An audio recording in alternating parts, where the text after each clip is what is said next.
नमस्कार, आप दुनिया की फटाफट बुलेटिन में आप सभी का स्वागत है और नजर डालेंगे आज की खास खबरों पर।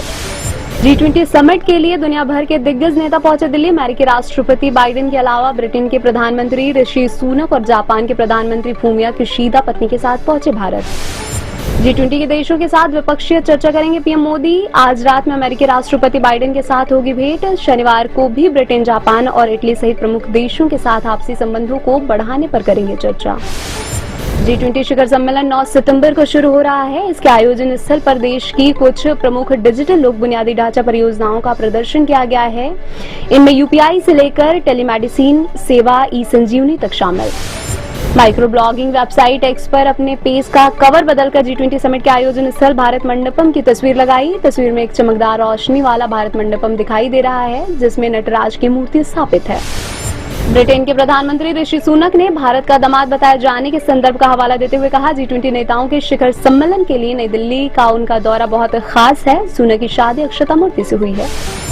रूस यूक्रेन के मुद्दे पर कांग्रेस नेता राहुल गांधी ने किया सरकार के रुख का समर्थन। कहा, रूस के साथ हमारा संबंध है, मुझे नहीं लगता कि विपक्ष का रुख भी सरकार से अलग होगा। G20 के कार्यक्रम में मल्लिकार्जुन खड़गे को नहीं बुलाए जाने पर जताया ऐतराज।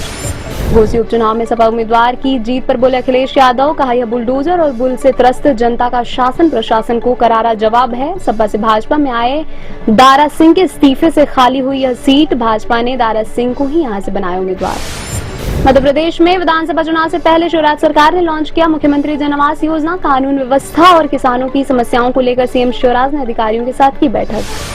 वाराणसी की एक अदालत ने ज्ञानवापी मस्जिद परिसर का वैज्ञानिक सर्वेक्षण पूरा करने और अपनी रिपोर्ट सौंपने के लिए एएसआई को 8 सप्ताह का अतिरिक्त समय दे दिया। हिमाचल प्रदेश के किन्नौर जिले के नेगुलसरी में राष्ट्रीय राजमार्ग 5 पर भीषण भूस्खलन। हादसे के बाद जिला का संपर्क राजधानी शिमला से पूरी तरह से कट गया। कांग्रेस अध्यक्ष मल्लिकार्जुन खड़गे ने कहा, कांग्रेस भारत को एकजुट करने में जुटी है, लेकिन भाजपा इसे तोड़ने की कोशिश कर रही है। यदि इन्हें इंडिया शब्द से नफरत है तो उन्होंने योजनाओं के नाम startup India, digital India, skill India, make in India क्यों रखा है। महाराष्ट्र में मराठा आरक्षण की मांग हुई तेज। राजस्व मंत्री राधाकृष्ण पाटिल के चेहरे पर फेंकी गई हल्दी। मंत्री को मराठा आरक्षण की मांग को लेकर लेटर देने पहुंचे थे धनराज समाज के 2 शख्स। मराठा कोटा कार्यकर्ता मनोज जरांगे की समुदाय के आंदोलनकारियों को नसीहत। कहा, नौकरियों और शैक्षणिक संस्थानों में आरक्षण की अपनी मांग को लेकर दबाव बनाने के लिए आंदोलन जारी रखना चाहिए, लेकिन यह कानून के दायरे में रहते हुए करना चाहिए, पत्थरबाजी करके नहीं। धूपगुड़ी विधानसभा सीट। 7 राज्यों में 6 विधानसभा सीटों पर हुए उपचुनाव में भाजपा को बड़ा झटका। टीएमसी ने छीनी धूपगुड़ी विधानसभा सीट। त्रिपुरा की 2 सीटों पर भाजपा का कब्जा। पुथुलपल्ली में जीते कांग्रेस के ओमन चांडी। घोसी में भाजपा को झटका। भारत के विश्व कप विजेता कप्तान महेंद्र सिंह धोनी इन दिनों अमेरिका की यात्रा पर हैं। यहां उन्हें पूर्व राष्ट्रपति डोनाल्ड ट्रंप के साथ गोल्फ खेलते हुए देखा गया। उद्योगपति मुकेश अंबानी की अगुवाई वाले रिलायंस इंडस्ट्रीज ने अमेरिकी प्रौद्योगिकी कंपनी एनवीडिया के साथ मिलकर भारत में एआई पर आधारित सुपर कंप्यूटर बनाने की घोषणा की। कुछ दिन पहले एनवीडिया के संस्थापक और सीईओ जेनसेन हुआंग ने पीएम मोदी से भी की थी मुलाकात। हॉलमार्किंग का तीसरा चरण। सोने के आभूषणों और कलाकृतियों की अनिवार्य हॉलमार्किंग का तीसरा चरण। 16 राज्यों और 1 केंद्र शासित प्रदेश के 55 जिलों में अनिवार्य हॉलमार्किंग लागू।